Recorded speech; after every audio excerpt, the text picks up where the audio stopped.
رہنما میں سے قضات کی کتاب اس کا 4 باب، دبورا اور برق۔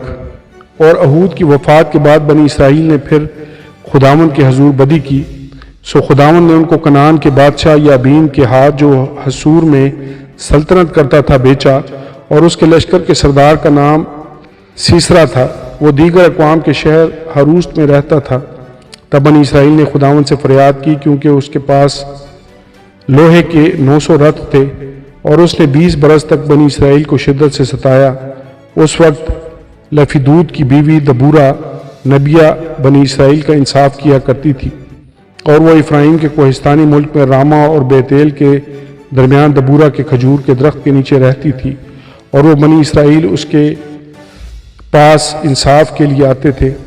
اور اس نے قادس نفتالی سے ابی نعوم کے بیٹے برق کو بلا بھیجا، اور اس سے کہا کہ کیا خداوند اسرائیل کے خدا نے حکم نہیں کیا کہ تو تبور کے پہاڑ پر چڑھ جا اور بنی نفتالی اور بنی زبولون میں سے 10,000 آدمی اپنے ساتھ لے لے، اور میں نہر میں کہسون پر یابین کے لشکر کے سردار سیسرا کو اور اس کے رتھوں اور فوج کو تیرے پاس کھینچ لاؤں گا اور اسے تیرے ہاتھ میں کر دوں گا۔ اور برق نے اس سے کہا، اگر تو میرے ساتھ چلے گی تو میں جاؤں گا، پر اگر تو میرے ساتھ نہیں چلے گی تو میں نہیں جاؤں گا۔ اس نے کہا، میں ضرور تیرے ساتھ چلوں گی، لیکن اس سفر سے جو تو کرتا ہے تجھے کچھ عزت حاصل نہ ہوگی، کیونکہ خداوند سیسرا کو ایک عورت کے ہاتھ بیچ ڈالے گا۔ اور دبورا اٹھ کر برق کے ساتھ قادس کو گئی، اور برق نے زبولون اور نفتالی کو قادس میں بلایا، اور 10,000 مرد اپنے ہمراہ لے کر چڑھا، اور دبورا بھی اس کے ساتھ چڑھی۔ اور ہبر کینی نے جو موسیٰ کے سالے حباب کی نسل سے تھا، کینیوں سے الگ ہو کر قادس کے قریب نیم میں بلوت کے درخت کے پاس اپنا ڈیرا ڈال لیا تھا۔ تب انہوں نے سیسرا کو خبر پہنچائی کہ برق بنی ابینو ام کو کوہ تبور پر چڑھ گیا ہے، اور سیسرا نے اپنے سب رتھوں کو یعنی لوہے کے 900 رتھوں اور اپنے ساتھ کے سب لوگوں کو دیگر اقوام کے شہر ہروست سے کیسون کی ندی پر جمع کیا۔ تب دبورا نے برق سے کہا کہ اٹھ، کیونکہ یہی وہ دن ہے جس میں خداوند نے سیسرا کو تیرے ہاتھ میں کر دیا ہے، کیا خداوند تیرے آگے نہیں گیا ہے؟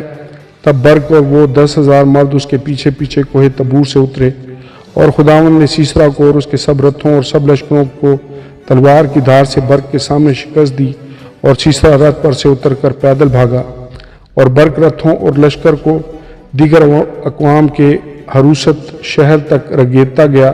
چنانچہ سیسرا کا سارا لشکر تلوار سے نابود ہوا اور ایک بھی نہ بچا۔ پر سیسرا ہبر کینی کی بیوی یائیل کے ڈیرے کو پیدل بھاگ گیا، اس لیے کہ حسور کے بادشاہ یابین اور ہبر کینی کے گھرانے میں صلح تھی۔ تب یائیل سیسرا سے ملنے کو نکلی اور اس سے کہنے لگی، اے میرے خداوند، آ میرے پاس آ اور ہراساں نہ ہو۔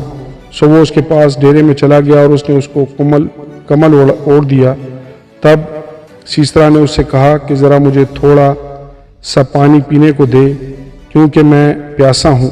سو اس نے دودھ کا مشکیزہ کھول کر اسے پلایا اور پھر اسے اڑا دیا۔